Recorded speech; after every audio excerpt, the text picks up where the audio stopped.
शेतकरी विरोधी राज्य सरकार विरोधात आता जनतेनं रस्त्यावर आलं पाहिजे असं आवाहन माजी उपमुख्यमंत्री अजित पवार यांनी केलंय। सांगलीमध्ये आयोजित संघर्ष यात्रेच्या सभेत ते बोलत होते। तर शेतपिकं पेटवू नका, या सरकारला पेटवा असं विधानसभेतले विरोधी पक्षनेते राधाकृष्ण विखे पाटील यांनी यावेळी केलं।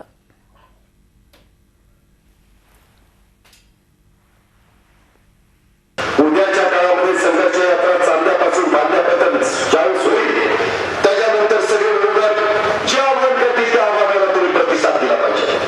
रस्त्यावर आलं पाहिजे, बैलगाड्या ट्रॅक्टर जी काही वाहनं असतील ती सगळी रस्त्यावर आणली पाहिजे।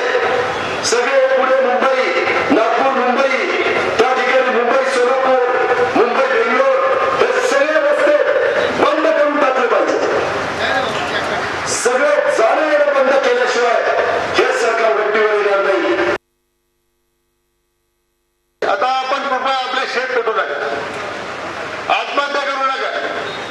पेटवायचं असेल तर सरकारला पेटवा, यांच्या बुडाखाली जाणार आणि एवढं त्याची आज्ञा लागली पाहिजे की शेतीमालाचे भाव आणि कर्जमाफीची फायर ब्रिगेड आल्याशिवाय ती आग विझू देऊ नका। हे मोठं काम तुम्हाला सगळ्या शेतकऱ्यांना भविष्यात करायचं आहे। झी 24 तास रहा एक पाऊल पुढे।